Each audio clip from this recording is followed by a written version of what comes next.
Hey everybody, welcome to Political Fight Club. I'm Robert Durden, and in this episode we're going to be ending PFC Season 1.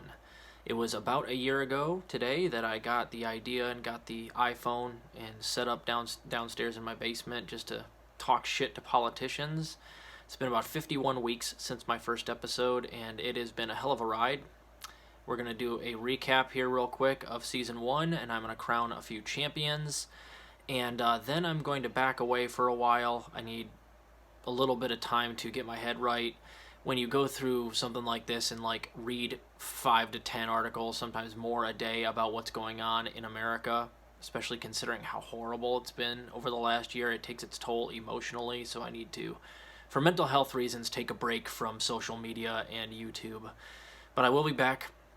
It's just the off season, and I'm going to be reading a lot, really trying to refine my craft of doing political analysis, and certainly I'm going to be writing new jokes. So I'm going to refine that as well, and you can bet your bottom dollar I'll be back with a whole list full of new insults next season. So the winners of PFC Season 1 have to absolutely be the squad and the boutique left, who successfully did damage control for them. Watching the Democratic Party implode and squander a majority, get nothing done, and nothing that Joe Biden promised on the campaign trail has been done. In fact, they have stepped in the way of getting that stuff done on purpose and just rotated the villain effectively all year long. Congratulations, Boutique Left and the squad, for allowing all of that, enabling it, if you will. You guys are the champions. You win. But it's a long career full of seasons. This is just getting started, so eventually we're going to wear you guys down. They effectively, basically, rotated the villain between Manchin, Cinema, the Parliamentarian, the Supreme Court, and the filibuster.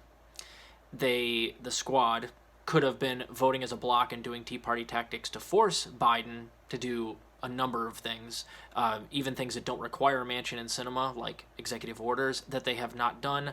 And the boutique left, like the Jenks, TYTs of the world, and you know who else I'm talking about. I don't have to do any more name dropping.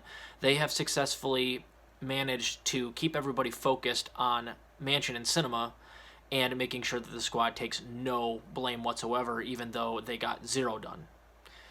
And that's really not even true. They did get some stuff done. They just got nothing done for the people. They did, however, manage to vote perfectly numerous times to give Israel money and weapons. Saudi Arabia, same thing. Sanctions for Cambodia, or, strengthening the sanctions on Cambodia. New sanctions on Nicaragua. Maintaining sanctions all over the world. They're doing that very well. They managed to fund Iron Dome, and they managed to very bravely and very activistically cry on the floor of Congress after a scolding from Nancy Pelosi. I'm looking at you, AOC. That is something that she did. She did cry on the floor of Congress. And they will, Cenk and Anna will tell you, in 2028, AOC needs to be president because she got so much done, and she's such a brave human being who really cares about the people. Anyway, and they might be successful then, considering how well they did it this year. So you guys win. Congratulations. It's been a very depressing year for the rest of us. So what can we expect now, guys? Build Back Better plan is dead. Unless they absolutely bring it back and gut the living shit out of it, that's not going to happen. Manchin's put his foot down. It's not coming back. So if there's any other bills passed in the next year before the Democrats lose the midterms, it'll likely be Voting Rights Act, meaning the John Lewis Voting Rights Act, which is a derivative but a much slimmer version of H.R. 1, which we've talked about on this show before. Now, I haven't read the new one, but if it's anything like H.R. 1 and S1, it's going to absolutely gut the living shit out of third parties, meaning that the Vanguard play will no longer work if they pass that legislation. That's what I think we can expect the Republicans and Democrats to work hard on together before the midterms, is to pass a really awful voting rights bill. I don't know if that's going to happen, but that's what I would guess. And then they'll try to, if they do pass that, that'll be the thing that they hang their hat on going into the midterms. They'll continue to obviously demonize the unvaccinated. That keeps us divided. The COVID pandemic is going to go on for about another year at least, until, Omicron circulates and we get more vaccinations and such. So they got another year to kind of divide us using that. That's something that they definitely will do. And once they lose the midterms in 2022, it'll be 100% the squad will be allowed to demonize Republicans. They'll start talking about Medicare for all again, all the things that they campaigned on but have completely neglected to talk about while they had the majority. They'll start talking about then when they have a convenient scapegoat in the Republicans who will take over the Senate and likely the House. So that's what we can expect, guys. I expect also that Cenk will continue his backpedaling. A lot of the boutique left is now backpedaling on Biden, meaning they can see that he's a lame duck, and that's exactly what Emma Vigeland called him. It's like, no shit.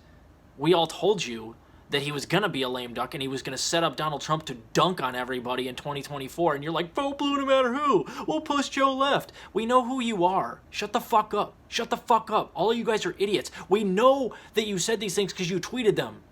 So who are you fucking fooling? We all know that you guys, this is your game plan. This is what you insisted everybody do, and now you're backpedaling because you can see the dumpster fire that became Biden's presidency. All the rest of us are like, yeah, we could have told you that. In fact, we did for a year, and you guys didn't listen. So they got exactly what they wanted, the boutique left. The status quo got maintained. Biden is so bad that they can't even maintain the facade that we can push him left. So now they're backpedaling like they never said it. No, we know you said it. Just fucking own it. For God's sakes, you guys are the dumbest or the most corrupt or a combination of the two groups in the world. They got exactly what they wanted. They just don't want to lose their credibility now. The status quo is maintained. They managed to keep the heat off the squad, and they don't want to be blamed, even though they should be, for Joe Biden doing exactly what he did, because they were the ones that insisted we put Biden in there because Trump bad, right? Vote blue no matter who. These people should never be listened to again. That's what they're doing right now. We know who you are. We remember what you said, so just shut the fuck up. And it makes me very proud, by the way, guys, to see you going out there and swarming them every single time they tweet something dumb like that on Twitter. I love that. Nothing makes me happier and puts wind in my sails like watching you guys piranha swarm the elephant that is Cenk. Warms my heart. Love you guys. So that brings me to my last part here, guys.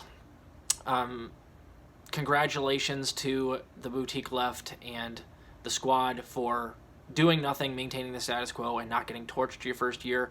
You guys are the champions. Now, as for the people watching, what do I hope that you take away from all of the ramblings that I've had in my basement? I think that, if anything, I've tried to prove that you can just go basically bitch into a mic about politicians, and if you have good takes and you do it in a relatively entertaining and honest way, people will listen to you. So I want you to do that. Raise your voice. Things are going to get really bad. They're going to try to censor the shit out of us. That's all the more reason to go scream and laugh at these people. And the other thing, guys, is this has been a very, very bad year, and I know you guys are feeling the stress, same as me. It seems hopeless. It seems like there is no light at the end of the tunnel, but I assure you that there is.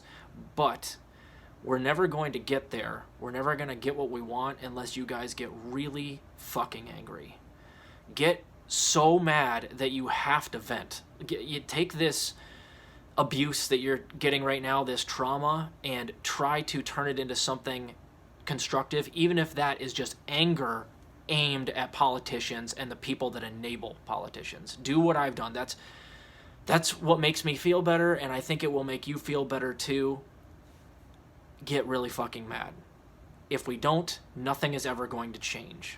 Nothing motivates people more than being enraged from being abandoned by your government. And that is exactly what has happened, and I know you're mad about it, so let's do something about it. Raise your voice, do whatever you can. Mutual aid, activism, direct action. Even if it's just getting on here like I've done to help try to organize and get a lot more people online so that we can raise our voice adequately as censorship marches into this country. Get fucking mad. Please. And, other than that, man, I just hope that you've had some laughs along the way. My shitty-ass jokes.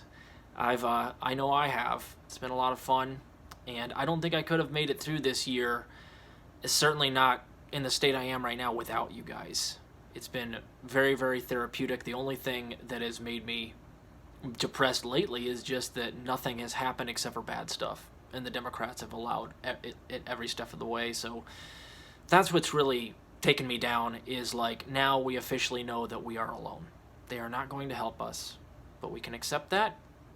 Once we've accepted that, then we will truly start to help each other, help ourselves, as it were, and we will climb out of this hellhole together. Okay? So, I'll probably read to you guys a couple more chapters from Devil's Highway to finish up the book, but this will be my last actual PFC episode other than the book club.